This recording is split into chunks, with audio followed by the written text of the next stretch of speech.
It is time to go to the National League Central Division and talk about how the Cubbies came out of the trading deadline, everybody. And I think most fans are a little disappointed this morning, Nika.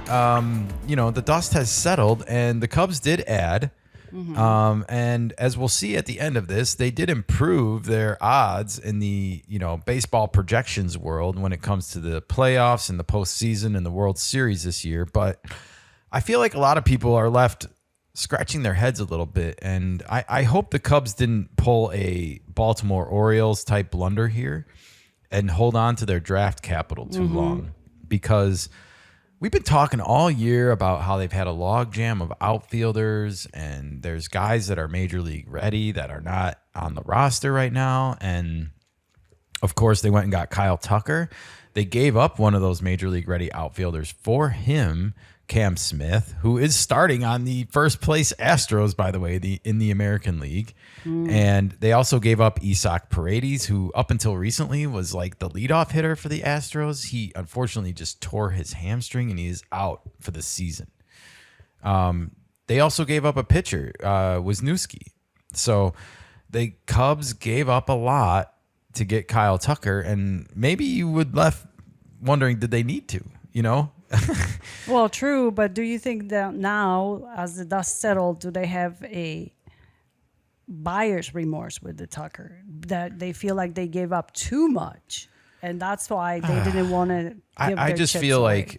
like I'm getting mixed signals here from the Cubs, because it's like Shocker. we went out and got Kyle Tucker, because we want to win, and it's a big move, and I applaud that, like, yay, let's do it. But then you get to this trade deadline and you go throughout the season, and some of the holes on your team start revealing themselves, and then, it's like, well, You don't act on it. I don't know if the Cubs have the starting pitching depth to make a run in October. We've seen over the past few years watching the Dodgers and Padres what it takes, to get through. And I just don't know if this Cubs team did enough. They have Shota Imanaga, great. They have Matthew Boyd, who was arguably one of the best pitchers in the league this year. Great. I don't see a lot after that, is my problem right now. And even after this deadline, I think people were left wondering, like, where's the Dylan Cease? Where's the Sandy Alcantara? Where's Edward Cabrera from the Marlins? Where were these trades? Yeah. Where's Paul Skeens? No, I'm just kidding. I'm joking. But, for all the starting pitching that was supposedly out on the market, it did not move yesterday. With the price that relief pitching was costing, do you think the starting pitching market was just way too overpriced for most teams to be even comfortable with? Potentially, yeah. I think that might have been one of the roadblocks. And I think, unfortunately, when it comes to Jed Hoyer and AJ Preller, I'm going to take AJ Preller every time right now. Like, I want to be in a high stakes, high risk, high reward game. AJ is a deal maker. Hoyer is not. He plays it safe. And I just feel like, all of these teams and players that the Cubs were looking at, they were non-starters because the Cubs didn't want to engage in conversations with certain players. And they said, no, they're off the list. And the other team said, fine, we're done with you. Yeah, we go somewhere else. It feels like the conversations were just really short and they didn't get anywhere. Yeah, that's what happens when you get your door shut down. Well, and so I think we're left with sort of a lackluster haul here for the Cubs on deadline day, when it's become kind of like the popular thing to go big or go home. And like you look at what the Yankees did. They plugged up some of their holes yesterday. Phillies, Padres, and even the Brewers, like they didn't do any like sexy moves, but they kept kind of building. They got a Brandon Lockridge, who can be a threat at the end of a game. So, and don't forget Mariners. And that's another thing too. The Cubs did nothing at third base, so they've given Matt Shaw the keys to the kingdom to go on this playoff run with them. And I hope it's the right move. I feel like he hasn't shown enough at the plate, and Suarez, Eugenio. I mean, I just would have loved to seen him in Cubby Blue. As happy as I am for him to be back with the Mariners, and he seems happy, so it's probably for the best that way, maybe for him. But I still think the Cubs should have made a stronger play for him. and possibly like Zach Gallen and making a big blockbuster deal like that with the Diamondbacks. It didn't happen. Here are the trades that did happen for the Cubs. They acquired right-handed pitcher Michael Soroka from the Washington Nationals for minor league outfielder Christian Franklin and minor league infielder Ronnie Cruz. And, this is one of those moves that just felt lukewarm to me. Like Mike Soroka is a nice starter, but he's not necessarily like I would call a game 3 playoff game starter. So, again, where do we go after Imanaga and Matthew Boyd? Is it Mike Soroka? Is that what we're relying on here? I think so. That makes me nervous. Like I think Cade Horton would probably be a better option, even though he's younger and less experienced. I don't know yet. Have to see how this rotation finishes out the season, and they shouldn't let him compete, to be honest. Yeah. All right. Well, the Cubs also went shopping for a relief pitcher, and this happened. Both of these trades, by the way, Mike Soroka and then Andrew Kittredge. I love that name, by the way. Andrew Kittredge came down on Wednesday night. It was officially announced Thursday morning, as you can see from the tweet stamp there, 7:30 a.m. Pacific time. The Cubs acquired right-handed pitcher Andrew Kittredge from the Baltimore Orioles for minor league infielder Wilfrey De La Cruz. So another De La Cruz enters baseball. Unrelated or related? I hope for the Cubs' sake he's related to Ellie, so he puts up the numbers. But I think we would have known by now. Yeah. Anyways, so the Cubs get some bullpen help here. Andrew Kittredge. Okay. Is that enough? We'll talk about it. On Thursday, everyone waited with bated breath for the Cubs to make that big trade. I heard Mackenzie Gore's name being whispered late, that they were making a last late-minute push to get Mackenzie Gore from the Nationals, who has 2 years of control left after this year. And this is where that like seller's push by the media comes in, where it's like, oh, well, you're just wasting away on the Nationals. They're not going to be ready in 2 years to compete. So why are you hanging on to him? Cash him in. And then it's like they don't have to. Yeah. They have James Wood. They can change around their team in the offseason if they want to. They have a new GM now. They have a new manager. So anyways, the Cubs acquired Willie Castro from the Twins, who did a huge fire sale, if you haven't noticed. They exchanged minor league right-handed pitcher Ryan Gallagher and minor league right-handed pitcher Sam Armstrong in exchange for the super utility infielder, as he's called. I guess he could be looked at as a difference maker for the Cubs lineup. It's just, where's he going to play? I guess because Suzuki is a full-time DH, you don't have the flexibility to like sub him in for a guy like Schilt does. I don't know how it's all going to work out, but it's like you have to put him in the lineup. You're going to lose somebody else out of your lineup, as opposed to like if he were to spell Nico Horner, Nico could be the DH that day, or if he was going to spell, I don't know who's playing third, Matt Shaw. If he wants to spell Matt Shaw, and Matt Shaw could DH that day. So you stay fresh at the plate, but you get a day off. Like this is what I was talking about with the Padres in that segment. But yeah, it doesn't seem like they have as much flexibility. So I'm curious to see how much he actually plays. That's going to be interesting to follow, you know, because Cubs, they don't have the same manager as the Padres do. They have Craig Counsell.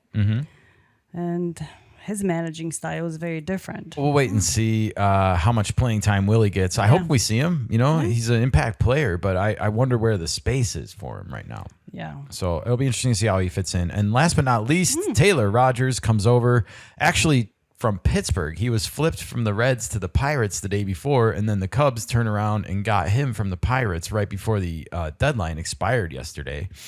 Was like a last-minute shop? Yes, and the Pirates also threw in some cash, and they get minor league outfielder Ivan Brethowa, or I don't know how you say that last name.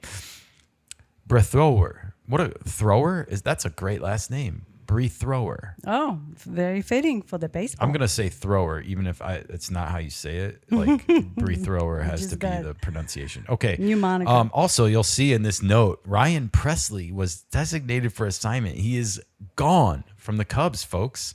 That was a huge contract that they paid for, and I think they're on the hook for that money. So bad money making decisions by the Cubs. I could have told him Ryan Presley was cooked. If they'd have called me in the offseason, I would have told him, no, what are you doing? No. I know it's played out badly, but Tanner Scott would have been a better signing than Ryan Presley. It would have excited your fan base more and your team more. So, and maybe it would have been better for Tanner Scott. Maybe. We'll never know. Never know. All right. Well, if you look at the Zips trade deadline projection changes for the Cubs, and also I highlighted the Brewers in there. The Cubs, they get a little bit of a boost here. Before the trading deadline, they had a 46.5% chance of winning the division. And I think that's sad because they've been leading the division for most of the season, Nika. Well, they got a little bit of a boost. And yet now it's at less than 50%. And post-deadline, it's still less than 50%. That is sad to me. And that tells me that the Cubs did not do enough at this deadline. If they're not even going to win this division. Well, it's not about winning the division at this. It's not, but you still, when you're in that driver's seat and you're one of the top teams, you want to win the NL, so you get home field. Wrigley Field, home field, it's going to be better than the Brewers having home field on you. That's true. We've seen it with LA and the Padres. How many times? They get that final game in LA, and then it's like, ugh. Yeah. Great. Well, I'm just a little bit underwhelmed with what the Cubs wound up doing here, and it looks like the trade deadline projection changes agree with me. They still have a 97.3% chance of making the playoffs after the deadline, but they only went up 0.7%. I mean, there's not a lot of room to go up, so that's fair. The Cubs are a playoff team. Mm-hmm. The question is are they a World Series championship team as they're constructed now? I just don't even see them being as strong as the Mets bullpen. The Phillies made bullpen upgrades. And those are the teams. The Padres made huge bullpen upgrades. All these teams you listed, the Cubs have to go through all these teams in order to win. That's not even to mention the Dodgers and how do you match up after Yamamoto and Ohtani and Blake Snell and Tyler Glasnow and those four are probably going to be the ones pitching against you in a playoff series if it were today. Mm-hmm. And yet, who are you going to throw after Matthew Boyd and Shota Imanaga? Who are you going to pitch against those guys? This new guy. Yeah, Soroka. Soroka. Who half of the baseball, fans of Chicago have never heard of probably. Probably. Because no offense to the man. I'm not knocking him. No. I'm not knocking baseball IQ in Chicago either. He's just not a household name. He's a 4 or 5 starter. He can become one if he's good. But we don't know this till we see it. Well, I'm just underwhelmed by what the Cubs did. And Jed Hoyer just got this huge extension. And it's like, I guess I want to circle it back to the preseason. You were already all in when you went and got Kyle Tucker. What for happened? 1 year. Just like the Yankees went and got Juan Soto for 1 year. Look at how that worked out. They lost him. But they went to the World Series with him. They did get there. They were right there knocking on the door. But you didn't win. Does it count? It doesn't count, but at least your name is next to you won the pennant. That's true. You did win something, I guess. You can raise some kind of banner at your stadium for it. It's not the one everyone wanted at the end of the day, but it's something. Mm-hmm. And you should at least be aiming to win the pennant. The 1 year you have Kyle Tucker in his prime years, by the way, 29 years old. That's in the middle of his prime. I feel like the second they made that move in the offseason, they were already all in and pot committed. And yet they didn't move all in at the trading deadline. And do you think they were meet the demand of the rising prices? Well, do you think they were too much in love with their prospects? Like they believe in their prospects so much they didn't want to move them? No, I think it's even worse than that. Oh. I think that the Cubs are already scared that Kyle Tucker is leaving, and they're fearful of giving up his replacement in the outfield, like Owen Casey might be. And they're playing this game, and they're not striking now. They're trying to play futures and now. They're trying to have their cake and eat it too. And that's not when you look at what AJ Preller, I'll bring it back to that. When you see how he operates as a GM versus how Jed Hoyer operates as a GM. I know Preller hasn't won anything, but Jed Hoyer hasn't won anything either since he's been the head guy of the Cubs. So I just feel like at the end of the day, AJ Preller is at least making me more excited about the Cubs today. I'm sorry, about the Padres today than the Cubs. Let me try that one more time. I just feel like AJ Preller is making me a hell of a lot more excited today about the San Diego Padres and their prospects going into October than Jed Hoyer did for the Chicago Cubs today. And that's after all the dust has settled. That's after all the excitement has worn off from yesterday. You know, the Cubs just, to me, like I wanted to see a Mackenzie Gore, a Sandy Alcantara, even a Dylan Cease to round out that pitching staff. You have the offense. You got a little bit of bullpen help, but I could have went for more of that too. And it just seems like the cost of bullpen and pitching was going up, up, up, and the Cubs didn't want to pay that price. That's too bad. Well, I guess the time will tell again. So yeah, this might be an October team, but it might be a quick out too. If you know, bats go quiet in October against good pitching staffs. You see it all the time. All the time. So we'll see how it ends up. All right, everybody. We're out.